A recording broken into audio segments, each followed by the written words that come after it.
Obrigado. Quero falar sobre onde tudo começa. Obrigado. Onde tudo começa. O Senhor tem me motivado esses últimos tempos a falar sobre buscar intimidade com Deus. Isso tem no meu coração, gente, pegado fogo. E eu quero falar especificamente sobre a história de alguém que mudou a história de Israel por causa de algo que aconteceu. Em um momento. A coisa mais acertada que você pode fazer é investir tempo de qualidade na presença de Deus. Sabe, porque Deus tem coisas que Ele só revela no secreto. Tem coisa que Ele só revela no individual. Se você quer receber alguma coisa de Deus, meu querido, você terá que se retirar para estar com Ele. Com Ele. Todas as pessoas que receberam na sua vida uma ativação especial com Deus passaram por um momento chave, algo que mudou a história deles por completo, algo que mudou completamente, não só a história deles, mas a história daqueles que o cercavam. Isso tudo tem um início. Eu quero falar sobre esse início, onde tudo começa. Quero usar o exemplo de um rei de Israel que mudou tudo por causa de algo específico. E o texto é 2 Reis, capítulo 9. Você abre sua Bíblia, você acessa a sua Bíblia. Nós vamos ler a história da unção de Jeú hoje a ser rei.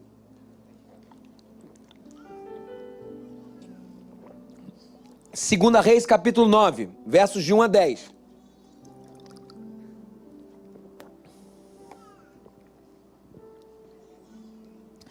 Segunda Reis 9, de 1 a 10. Enquanto isso, o profeta Eliseu chamou um dos discípulos dos profetas e lhe disse: põe a capa por dentro do cinto. Pegue esse frasco de óleo e vá a Ramote Gileade. Quando lá chegar, procure Jeú, filho de Josafá e neto de Ninsi. Dirija-se a ele e leve-o para uma sala longe dos seus companheiros.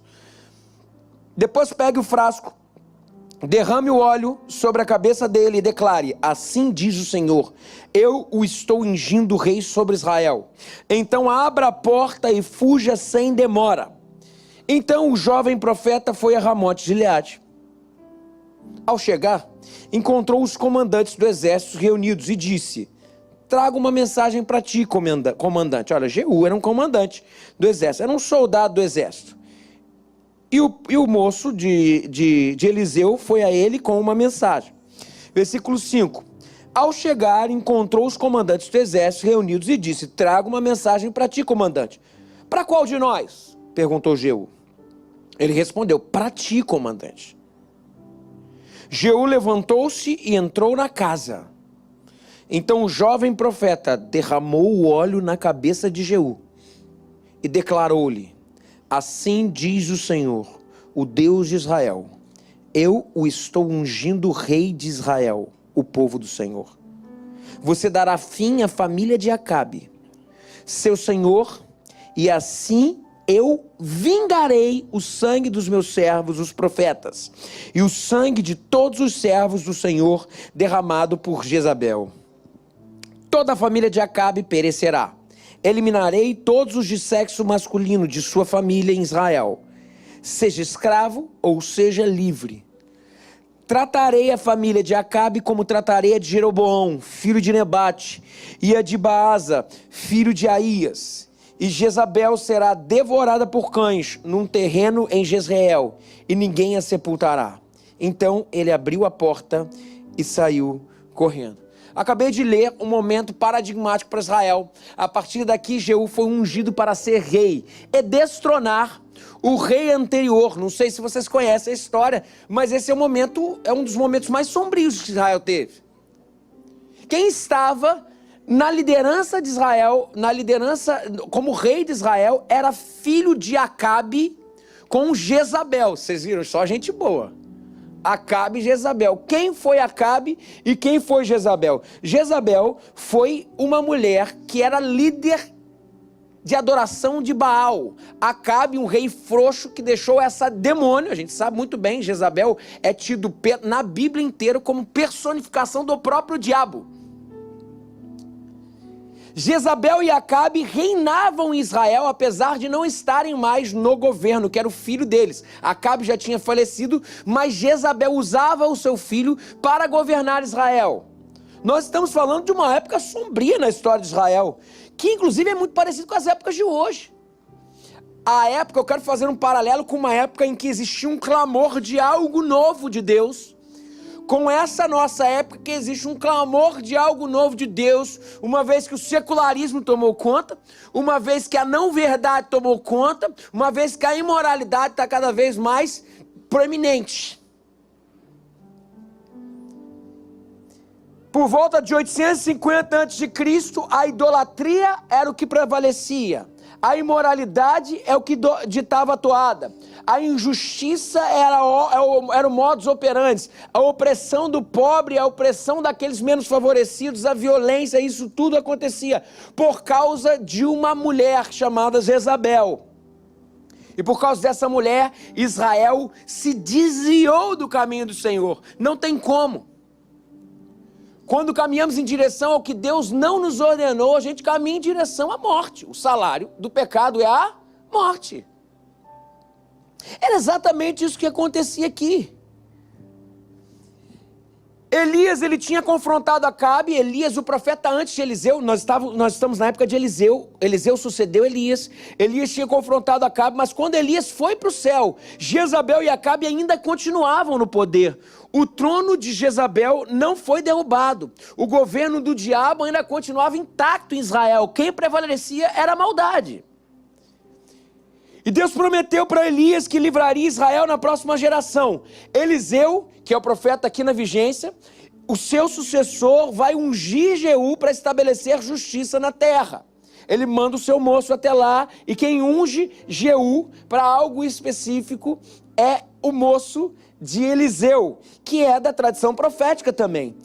Nós estamos diante de um texto que narra o momento em que a história de Israel foi mudada. Acabe já tinha morrido, mas seu filho reinava no seu lugar, comandado por sua mãe, como já falei. Ele continuava reinando, influenciando a nação inteira a partir de uma cidade chamada Jezreel. Cidade que Jezabel reinava com seu filho, chamava-se Jezreel. Eliseu, ele enviou um dos seus discípulos para se encontrar com Jeú. Chega na cidade, onde está Jeú? Jeú está com o povo. Quem que é o povo dele? São os soldados do exército de Israel também. Ele, como comandante, estava com muitos comandantes também. E daqui a pouco o moço de Eliseu chega e fala assim: eu tenho uma mensagem para vocês, para você. Jeú perguntou: para quem? E o moço falou: é para você mesmo, comandante. Atenção a isso. É para você mesmo, comandante. O comandante falou: Jeú, tá bom, pode falar. Não. Só se você entrar naquela sala ali e fechar a porta. Sabe por quê, gente? Porque tem coisas grandiosas, inimagináveis, que você só vai receber no lugar de portas fechadas. Jeú entrou, entendeu? Se submeteu a isso. E quando entrou naquele lugar, ele recebeu uma unção para ser rei de Israel. Atenção, nós pedimos unção para o Senhor. Como se unção por si só fosse algo que a gente recebesse uma rajada e pum, ponto final. Não, toda unção tem uma finalidade. Nós somos ungidos para algo. Nós precisamos de preenchimento do Senhor, mas para algo específico. Unção é sinônimo de avivamento. Em Atos capítulo 1, isso é muito claro. Jesus botou todo mundo e falou assim: eu estou indo para o Pai, mas vocês aguardem, porque vocês vão receber poder para serem minhas testemunhas, tanto em Jerusalém, Judéia, Samaria, até os confins da terra. O que Jesus está falando para a gente? O Senhor pede para a gente buscarmos avivamento sob a perspectiva da unção, que é o derramamento do Espírito e o preenchimento do Espírito. E a partir daí, nós receberemos uma função. A unção é a capacitação de Deus para algo.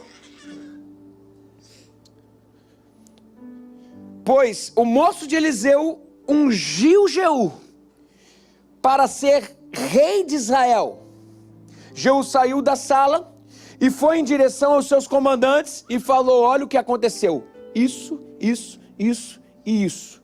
O que diz a história, a gente não lê, que eles saíram dali, cavalgaram até Jezreel, onde era o quartel-general de Jezabel e seu filho, mataram o filho, que era rei na vigência, mataram o rei Jorão, que era um rei idólatra da época, arrastaram Jezabel da torre e ela se espatifou no chão, e cumpriu-se a palavra do Senhor, que cães comeram o corpo dela. Essa história é uma história muito triste, mas nos aponta para algo importante. Nós estamos falando do povo de Deus, cativo pelo diabo há décadas,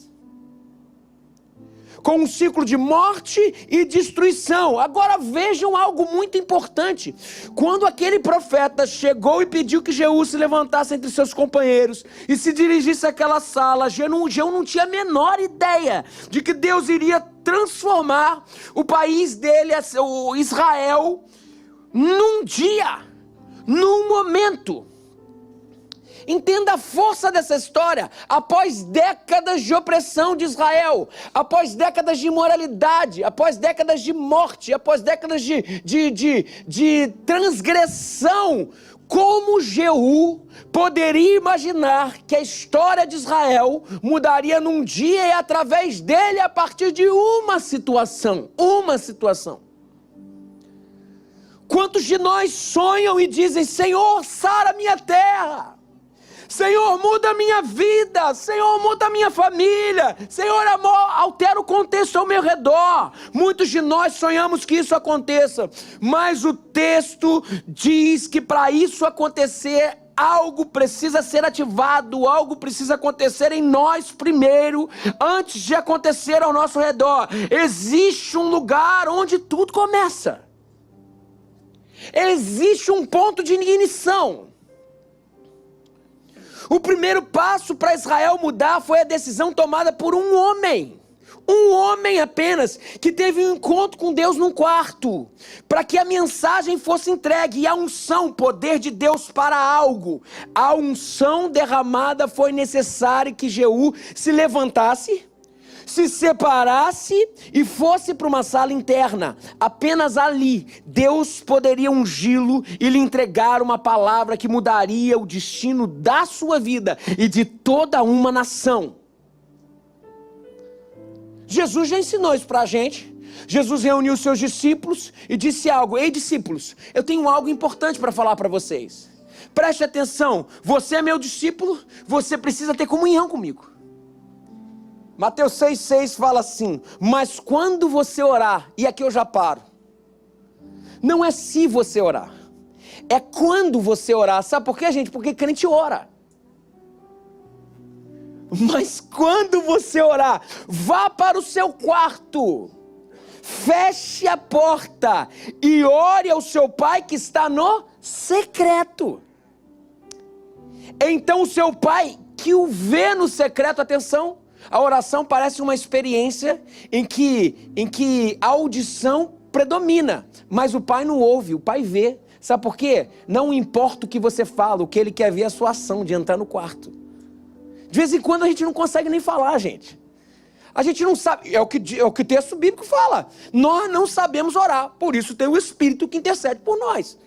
Porque nós não sabemos, ele quer ver, é a nossa ação de falar: eu entro, fecho. Quando fecho a porta, olho para cá, Jesus já está lá.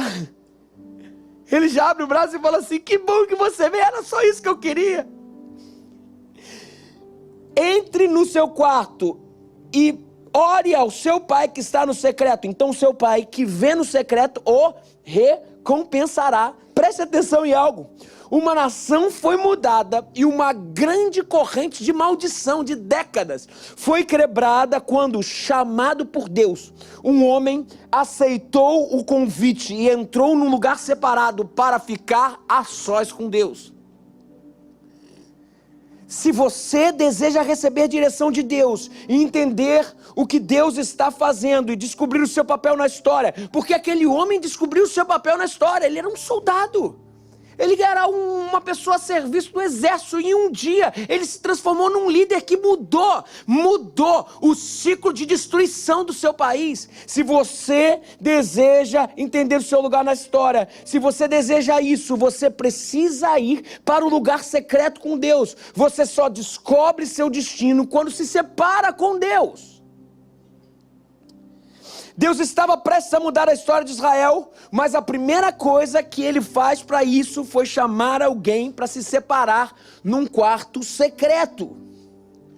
Preste atenção a algo. Toda vez que Deus pretende fazer algo, toda vez que Deus pretende se mover, primeiro ele chama pessoas para se separarem numa busca intensa. Vou repetir. Toda vez que Deus pretende fazer algo, toda vez que Deus quer se mover, Ele chama pessoas para estarem num lugar, para buscarem ao Senhor de forma intensa. Gente, deixa eu falar um negócio. Eu creio que existe uma unção, poder de Deus para capacitar para algo sobre nós.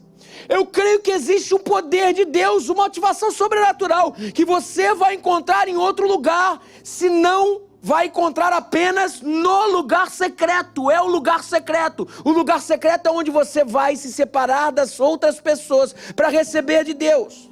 Nós estamos no momento da história em que as coisas estão loucas. Relativização de tudo e de todos. Promiscuidade como algo banal. Dominação de ricos contra pobres que oprimem, e ponto final. Aonde o amor não existe mais. Vê se parece que eu não estou descrevendo a realidade de Jeú e de Israel nesse momento. É sobre esse momento. E a hora em que nós vivemos exige que tenhamos uma vida dedicada no lugar secreto. Senão você vai ser empurrado por uma avalanche. Por todos os lados, o que a gente ouve é que as coisas estão ficando sombrias. E são nessas horas que Deus está procurando e está alertando o seu povo. Eu tenho um convite para você, comandante. Eu tenho um convite para você, minha filha. Eu tenho um convite para você, líder. Eu tenho um convite para você, líder de célula. Eu tenho um convite para você, pastor. Deus está nos convidando para nos ungir e nos usar para trazer à terra a concretização dos seus planos. Talvez Jeú nunca imaginaria que a sua nação mudaria, e muito menos que ele seria a peça central de Deus para mudar a sua nação, mas quando ele entrou naquele local, ele conseguiu entender e captar o coração de Deus para aquela nação, e no lugar secreto, ele soube que fazia parte do que Deus está fazendo na sua geração. Talvez você fique procurando por aí, qual é o sentido da vida, com quem eu devo me casar, qual profissão devo seguir, o nome de Jesus. Eu falo algo para você essa manhã, eu falo para você, entra no quarto secreto, porque você não vai entender só isso, você vai entender o que Deus está querendo fazer na nossa geração e revelar qual é a sua participação nisso. Eu falo para você hoje, essa manhã, eu olho e eu já tenho tido meu coração aceso, porque eu vou confessar para vocês, a pior disciplina para mim, disciplina mais difícil da gente ter é a disciplina de oração. Porque a disciplina de oração não é fácil, ainda mais para quem é TDAH como eu. Senhor, meu Deus, meu Pai, daqui a pouco já está pensando em outro lugar, meu irmão. Daqui a pouco está falando assim, eu abençoo o diabo. Já aconteceu com você? Comigo já aconteceu. Foi que mané de diabo, tá amarrado e tal. Gente, olha só. Por isso que Deus não escuta oração, porque a gente não sabe. Sabe o que Deus entende como oração? Abre, fecha, estou aqui. É isso que Deus está falando. E eu olho, gente, para a ilha do governador, e eu sei que Deus está para fazer algo. Eu acredito nisso, eu tenho buscado por isso, eu tenho orado por isso. Eu sou um pastor novo, vocês sabem disso. Então a gestão e a dinâmica, a rotina de vida minha tem mudado, eu tenho me adaptado, mas parece-me que eu tinha muito medo emocionalmente do que fazer, como fazer em termos de gestão. Ainda estou aprendendo muito. O meu 4º ano de pastoreio agora, terminar o 4º ano. Mas uma coisa que Deus tem me chamado agora, eu percebi que não existirá avivamento, expansão do reino de Deus, não existirá voos altos no Senhor, se eu não entender que a base de qualquer igreja, a base de qualquer ministério, tem a ver com o secreto no Senhor. Eu olho hoje para a Ilha do Governador e eu sei que Deus quer fazer algo novo. E eu olho para as nossas famílias, eu olho para as pessoas que eu tenho servido e podido lavar os pés. Eu falo, Senhor, eu não sou merecedor. O que eu posso fazer para esse povo ir mais longe no Senhor? Eu olho para esse povo e eu falo assim, meu Deus, eu vejo que Deus quer abençoar a gente. E eu começo a perceber que Deus começa a procurar pessoas. Deus está chamando pessoas. Deus está procurando pessoas para fazer algo extraordinário. E a única coisa que é requerida é que pessoas respondam ao seu chamado. Mas tem uma coisa que você precisa entender, por favor, olha para mim. Agora eu vou começar a minha mensagem. Tem uma coisa que você precisa entender no nome de Jesus. Olha o que eu vou falar agora para você. A questão não é o chamado. A questão é a sua resposta. Vou falar novamente. A questão não é o chamado, a questão é a sua resposta. É um equívoco pensarmos que Deus só chama alguns. Não, nós cremos e a Bíblia nos testifica para crer dessa forma, que Deus chamou a todos. Todos têm um chamado. Deus te criou para um destino. Todos têm uma história para viver em Deus. Ele é quem diz para você hoje, eu bem sei os planos que eu tenho para vós. Ou seja, eu tenho um plano para você. Eu te dou um projeto de vida. Eu te dei um plano. Se esse plano vai acontecer ou não, não cabe a mim, diz o Senhor, cabe a você. Mas eu te dei um plano. Eu vi você pronto e depois eu fui até você e te entreguei um projeto. Preste atenção, a questão não é se você tem um chamado. A questão é a sua resposta. Eliseu mandou dizer para Jeú, eu tenho uma mensagem para você, mas o que é requerido é que você se separe dos seus companheiros e entre no lugar secreto. Lá você vai ouvir Deus, lá você será ungido para algo. Atenção a algo, a questão não é se você tem um chamado ou não, a questão é qual é a sua resposta a isso. Jesus preparou uma história para exemplificar isso de forma prática, esse assunto. Vocês lembram da parábola do grande banquete? Vou contar para vocês. Está lá em Mateus capítulo 22. Diz Jesus nessa parábola que um pai queria preparar um banquete para o seu filho que ia casar. Falou para os seus servos, vocês vão pela cidade e convidem esses convidados. E deu a lista de convidados para o pai, para os servos. E o que os servos fizeram? Convidaram todos. Olha, dia tal, vai ter um banquete, as bodas do meu filho, ele vai casar e tal. Foi chegando a hora. E o pai olhando o salão de festa e não tinha ninguém. O pai virou para os seus servos e falou, vai nos convidados e pergunta, por que eles não vão? E eles começaram a ir. E começaram a perguntar para os convidados, e os convidados falaram, eu não posso, porque eu tenho que cuidar do campo, eu tenho um negócio. Eu não posso, porque eu tenho que cuidar da família. Eu não posso, porque eu tenho que cuidar de tal coisa. E muitas desculpas foram sendo levantadas. Até que diz o texto que o pai, quando ficou sabendo dessa história, falou para os seus servos assim, vocês vão sair e vocês vão convidar todo mundo, quem estiver na rua, todo mundo, não deixem ninguém de fora, não deixem ninguém sem convite, não deixem ninguém sem convite, mendigos, pessoas prostitutas, todos, você vai convidar todo mundo. Diz o texto que todos aqueles que foram convidados, que foram todos, muitos vieram. Mas o que mais me impressiona nessa história é que no final, Jesus termina essa parábola e ele diz algo que eu queria que ficasse gravado com fogo no seu coração essa manhã. Versículo 14, Jesus diz, vocês viram essa história? Sabe o que eu ensino para vocês? É que muitos são chamados, mas poucos escolhidos. Sabe, eu interpretei essa história muito errado por muitas vezes.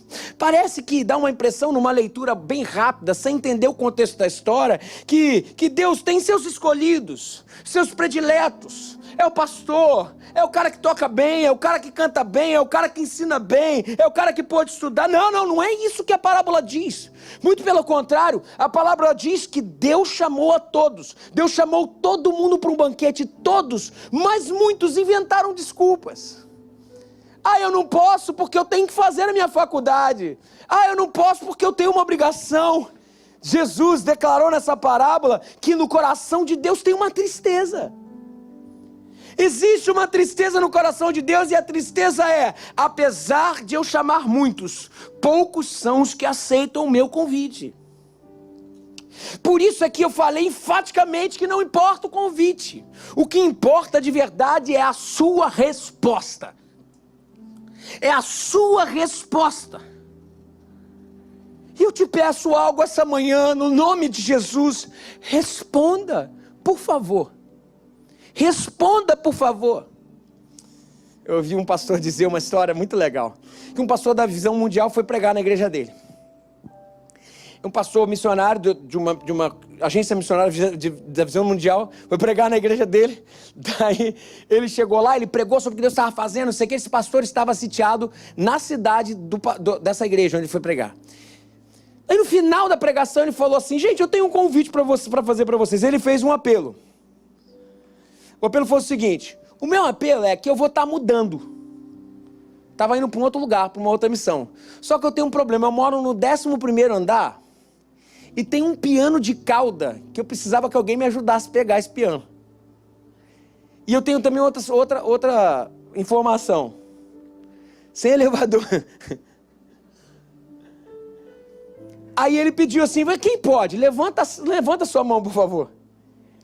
Um silêncio na igreja. Aí o pastor começou a ficar constrangido, o pastor que convidou, né? Daqui a pouco ele falou assim: meu Deus, vou procurar aqui. É quando? O cara tinha falado que é sábado que vem. Sábado que vem, o que eu tenho sábado que vem? Era pra fugir. Né? Daqui a pouco ele viu que ninguém ia, daí o pastor levantou a mão, ele falou: pum, levantou a mão. Daí o pastor falou: pastor, você está escolhido. Aí ele falou assim: eu acho que foi o diabo que levantou minha mão naquele momento. Você está escolhido. Agora, percebam algo. Todos foram chamados. Mas quando ninguém levantou a mão, ninguém foi escolhido. Aí alguém se dispôs. Deus não olhou quem era, só viu a mão levantada e falou: é você. Percebam, aquele homem, aquele pastor que levantou a mão se tornou escolhido. Sabe por quê? Porque ele se apresentou, ele respondeu ao chamado. Meu querido, minha querida, Deus quer fazer algo grandioso na sua vida. Deus quer fazer algo grandioso na nação através de você, mas o que é necessário é que você queira ser escolhido, é que você diga: eu fui escolhido por ser íntimo, para ser íntimo, eu fui escolhido para ser íntimo, eu fui escolhido para ouvir os mistérios de Deus, eu fui escolhido para ser amigo de Deus, eu fui escolhido para estar na presença de Deus, eu fui escolhido para receber uma unção, eu fui escolhido para ser aquele que fará a vontade de Deus. Você foi escolhido. Atenção a isso. A história de Davi mostra sobre essa percepção, que não é o chamado, mas é quem é escolhido, é quem se coloca à disposição. Quando Samuel foi aos filhos de Jessé para escolher o novo rei de Israel, passou um bonitão, passou o outro que era bom, não sei o que. Deus não olha como o homem vê, disse Deus a Samuel. Até que um menino estava onde? Estava no seu lugar secreto. Lá ele escreveu coisas como: o Senhor é meu pastor e nada me faltará. Ele me faz deitar em verdes pastos, guia-me mansamente às águas tranquilas. Ele refrigera minha alma, guia-me pela vereda da justiça, por amor do seu nome. Vinha um leão e ele escrevia: ainda que eu ande pelo vale da sombra da morte, não tenho que temer, porque a minha esperança não está nas coisas, as minhas esperanças estão no Senhor, porque tu estás comigo, a sua vara e o seu cajado me consolam. E ele ainda diz mais: Mas sabe aquele banquete que Deus convida a todos para participar? Davi também foi chamado para esse banquete, e ele prepara uma mesa perante mim, na presença dos meus inimigos. Ele unge a minha cabeça com óleo, ou seja, ele não apenas se manifesta a mim, mas lá ele me chama para algo. Unção é poder de Deus para algo. Ele unge a minha cabeça com óleo, e o meu cálice transborda. E o melhor do que isso é que no lugar secreto a gente descobre que não é a gente que vai atrás de Deus, mas é Deus que corre para a gente não fazer besteira. Certamente que a bondade e a misericórdia me seguirão todos os dias da minha vida. Sabe o que quer dizer isso? Bondade e misericórdia são os cachorros de Deus. É mais ou menos a gente indo por um lugar mau. Lá vai Davi e Deus fala: ô bondade, ô misericórdia, pega Davi, porque ele vai se precipitar num penhasco. A bondade e a misericórdia vão atrás da gente, me seguirão todos os dias, e eu habitarei na casa do Senhor. É mais do que habitar. A casa do Senhor no Antigo Testamento significava a presença de Deus. Eu habitarei na casa do Senhor por longos dias. Chamado, porque era íntimo, porque respondeu ao banquete. Gente, o meu coração está pegando fogo por algo. No nome de Jesus, a questão não é o chamado, a questão é o que você vai responder. A intimidade de um Deus que escolhe aqueles próximos. No nome de Jesus. Meu querido, Deus pode estar convidando você para esse banquete. Deus pode ter para você uma poderosa vida espiritual. Deus pode ter para você dons que você não imaginou. Deus pode ter para você palavras de conhecimento e conhecimento do Senhor, experiências com o Senhor, visões que você nunca imaginou. Hoje está acontecendo esse chamado. Aqui está o banquete colocado, e Ele te pergunta: quem vai carregar esse piano? Quem vai carregar esse piano? Um banquete está colocado, você quer vir? Você é convidado. Quem quer participar? Levante a sua mão, e eu vou te ungir, e eu vou te usar. Meu querido, não importa o que você tem para oferecer, a única coisa que Ele quer: abre a porta, fecha a porta. Ele já está lá. Ele não chama por capacitação, Ele chama por intimidade. Vocês entendem isso? É intimidade. O convite do Senhor hoje é para algo que, felizmente, graças a Deus, a igreja não pode te dar. Muitas vezes a igreja atrapalha, porque nós sabemos fazer. Gente, eu nasci dentro da igreja, eu cresci fazendo isso aqui que eu estou fazendo. Eu já faço isso aqui há mais de 30 anos. A gente vai sabendo a hora da música crescer, a hora da música baixar. Isso tudo é importante, porque as sensações precisam também participar. Mas nada disso vai te segurar no momento que nós estamos prestes a viver na história. O que vai te segurar é o quanto o seu amado é dono da sua vida. Meu querido, Ele te pede, você pode responder. Talvez você esteja respondendo para o Senhor: desculpa, Senhor, mas eu já tenho um compromisso. Caramba, eu tenho que... Olha, não vai faltar dinheiro em casa. Como é que eu posso dar isso aqui? Como é que eu posso dar esse secreto? Pô, desculpa, Senhor, eu tenho uma família, meu casamento está ficando meio ruim, eu preciso dar atenção à minha esposa. Desculpa, Senhor, eu tenho que liderar uma célula. Desculpa, Senhor, eu tenho que fazer um sermão.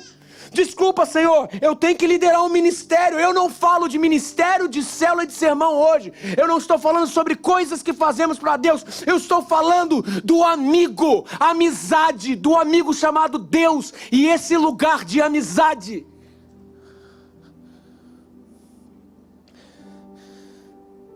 Mas imagina hoje, se hoje você levantasse sua mão e dissesse assim: Senhor, eu carrego esse piano, Senhor, eu posso, não importa o ônus, eu posso. Imagina, o inimaginável Deus fará na sua vida.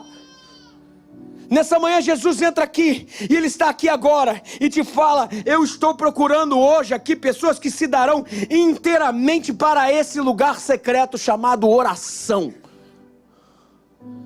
Oração. O que te define aqui na terra não é o seu chamado, o que te distingue de todo mundo é a sua resposta a esse chamado. Você nunca descobrirá o que Deus tem para você, se não desenvolver intimidade com Deus. Jeú recebeu unção para ter algo de Deus. A intimidade vem antes da função. É através da unção que a gente entende o que é. Gente, olha só, os avivamentos nunca começaram com um montão de gente. Sempre foi com um punhado de pessoas. Sempre, mas foram poucos que levantaram a sua mão para Deus e disseram: eu quero carregar esse piano. Esse é o segredo.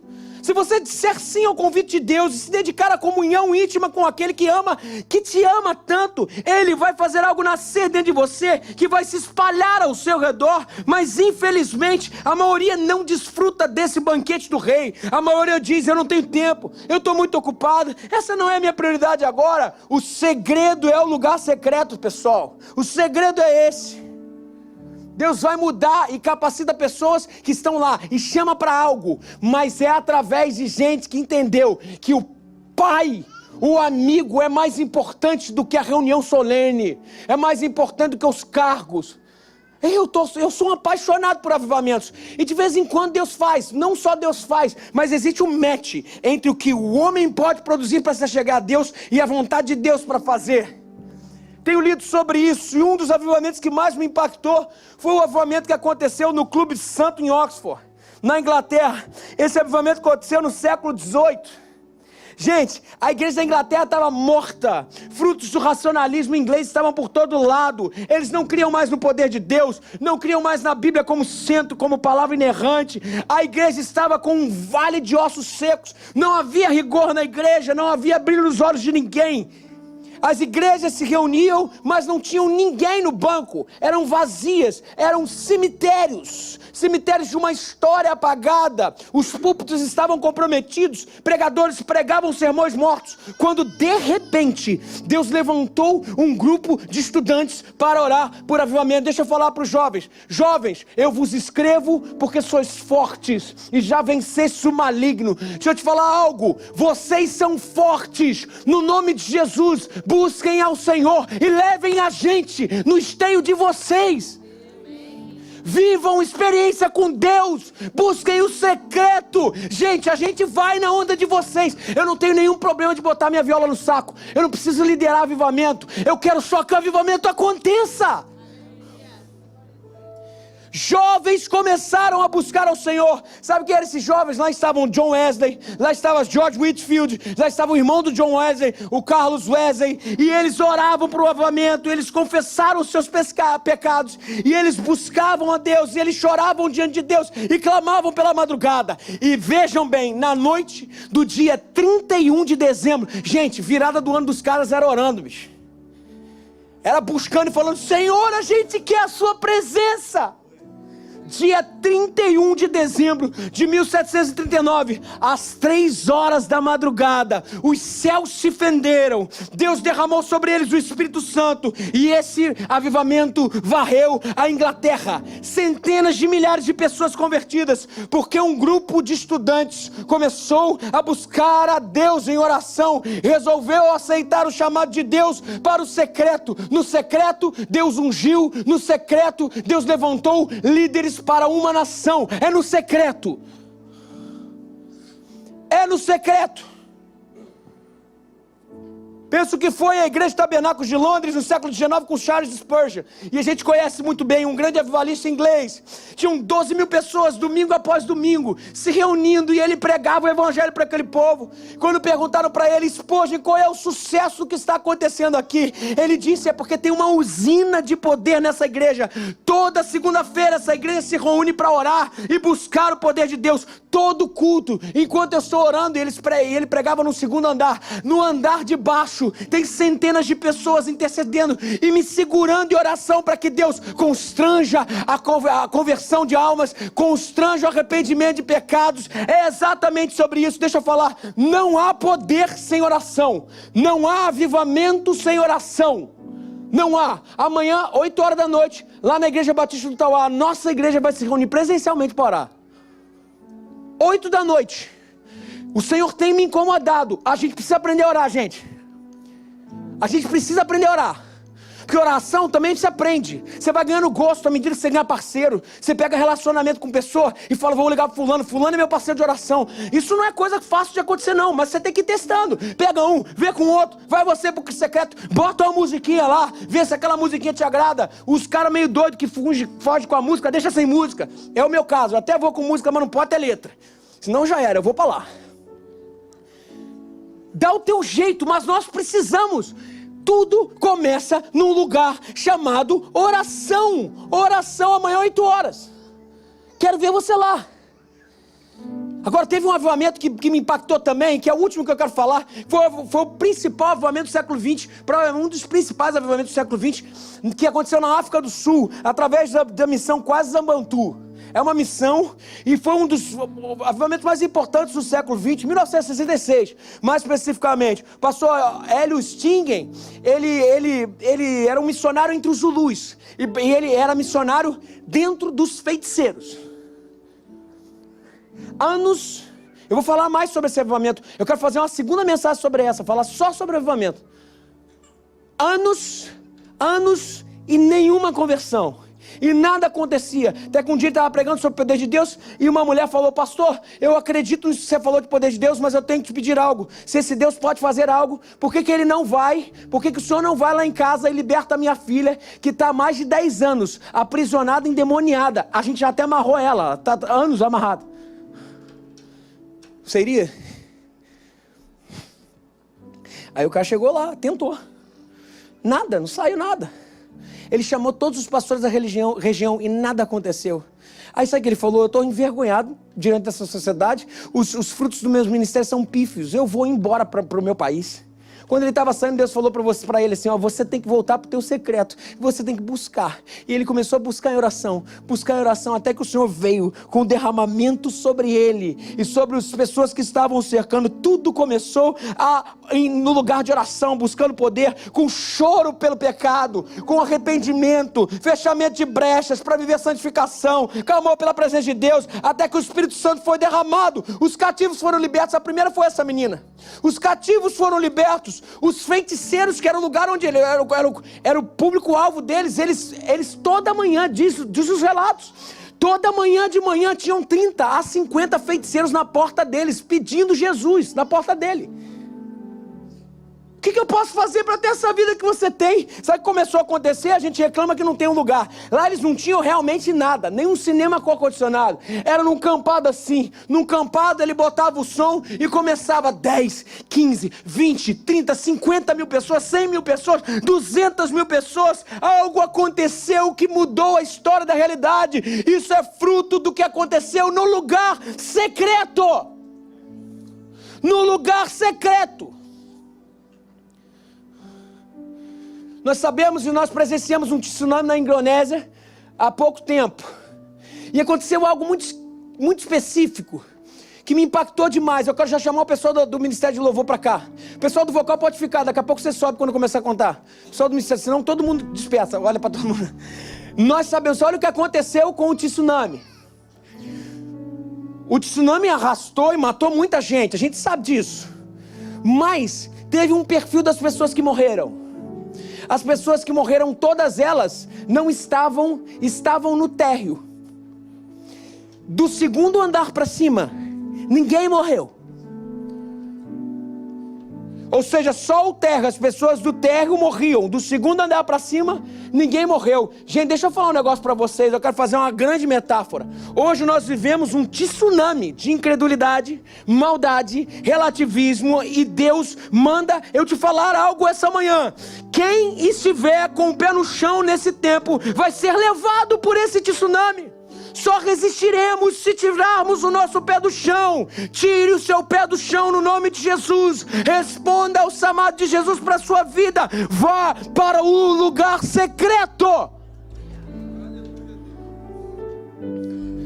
Queria te convidar nesse momento para que você fique de pé. Vocês podem tirar isso aqui daqui para mim, por favor? Queria que você ficasse de pé. Eu queria fazer um ato profético. O que é ato profético? É trazer um princípio espiritual, transformar isso em ato. Você pode chamar como você quiser. Deus chama todos. Mas o que Ele pede, assim como aconteceu com Jeú. Jeú podia ter ficado no lugar dele. Tem uma palavra para você, Jeú. Mas não pode ser aí. O que Jeú fez? Ele falou, tá bom, é só comigo, é no secreto, eu vou buscar de Deus no secreto. Você está de pé no seu lugar. Agora sabe o que eu quero fazer? Eu quero pedir algo para você essa manhã, que você tome uma atitude diante de Deus. Que você que está aqui hoje, saia do seu lugar, venha ao altar do Senhor e fale assim, Senhor, eu quero o meu coração aceso por Ti. Senhor, eu estou saindo do meu lugar, eu estou indo ao seu altar dizendo assim, não é a igreja que me agrada, não são as músicas que me agradam, não é a vida que eu estou levando que me agrada, o que me agrada de fato é a sua presença. Enquanto eu falo, você já pode sair do lugar, eu quero falar mais algumas coisas, e através dessa tua atitude você está falando assim, eu deixo as minhas mazelas, as minhas dores, tudo para trás, e eu quero te falar, Senhor, que é através da minha ação, indo em direção a Ti, e no quarto secreto, que a minha vida ressignifica, que a minha vida muda, que a minha vida é transformada. Entre no quarto, feche a porta, o Senhor fala para você hoje, eu estarei lá. É isso que Deus te chama. Enquanto eu cantar, você sai do seu lugar. E eu queria de verdade que o Espírito agora aquecesse o seu coração. Senhor Jesus, aqueça o coração daqueles que estão aqui hoje, essa manhã, aqueles que de repente se perderam por alguma coisa. Eu te peço, Senhor, que o Senhor venha hoje, Senhor, mostrar que existe algo além das convenções e sofismas de cada mente, e que o Senhor é o nosso maior herança. O Senhor é a nossa maior herança. Senhor, aqueça os corações aqui essa manhã, e que Teu Espírito seja derramado. Gente, eu sonho com um dia em que o Espírito será derramado e muitos aqui serão ungidos. Eu acredito que enviaremos missionários para o mundo inteiro, e eu profetizo isso sobre nós. Eu acredito que enviaremos pastores para o mundo inteiro. Eu acredito que enviaremos pesquisadores para o mundo inteiro. Eu acredito que enviaremos médicos para fundar hospitais do mundo inteiro.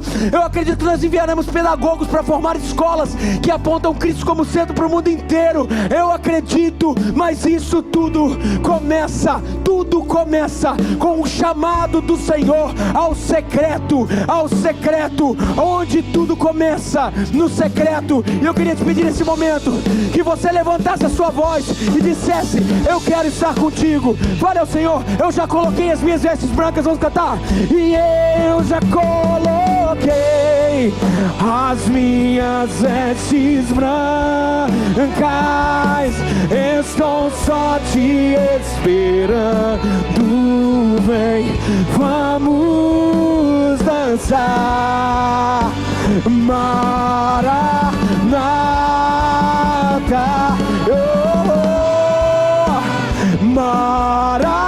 vamos cantar isso de novo.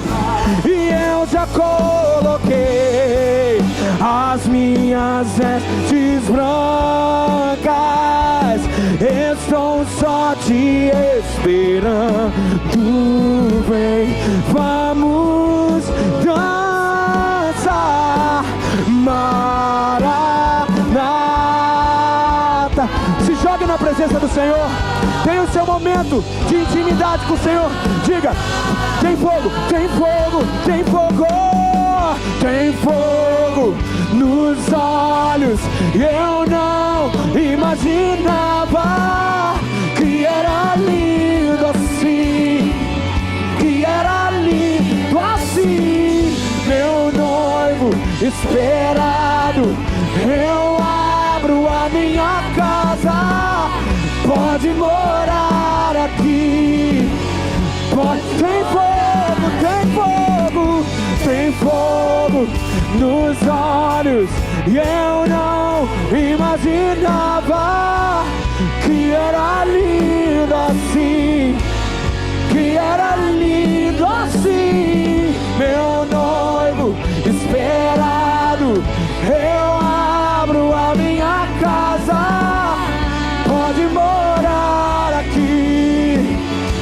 pode. A Ele a glória. Diga isso ao Senhor. A Ele a glória.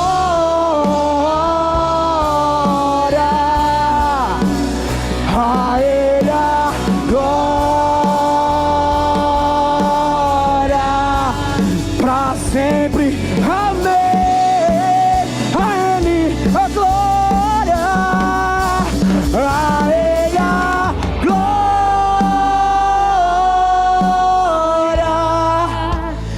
A Ele a glória.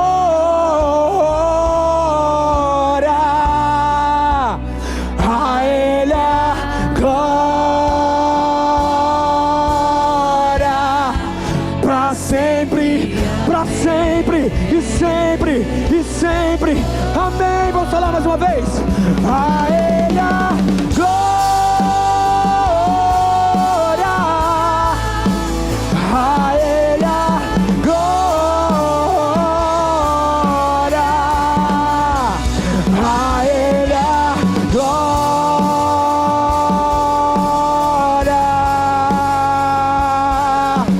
Glória.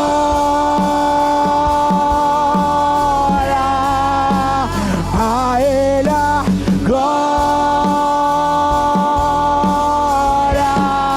Pra sempre. Amém.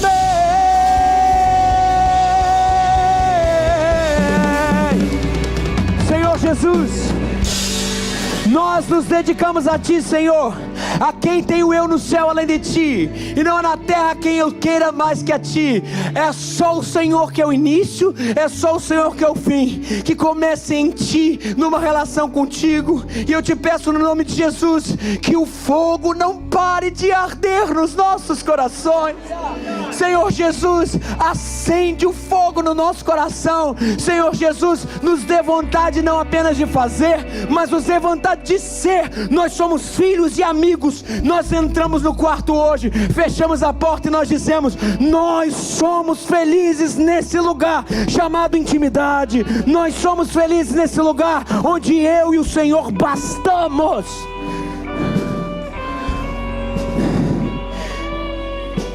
Encha-nos, Senhor, encha-nos, Senhor, encha-nos, Senhor, até transbordar. Encha-nos até transbordar. Essa é a nossa oração. Que o Senhor nos abençoe e nos guarde. Que o Senhor faça resplandecer o seu rosto sobre nós e tenha misericórdia de nós. Que o Senhor sobre nós levante o seu rosto e nos dê a paz, no nome de Jesus. Amém, amém. Glória a Deus. Vamos aplaudir o Senhor. Vamos sair daqui cantando. Sol maior, sol, lá maior. Peraí, lá maior, lá maior. Tu és o pão do céu, o Deus Emanuel. Enche-me, enche-me até transbordar. Tu és o pão do céu, o Deus Emanuel. Você conhece? Conhece? Enche-me.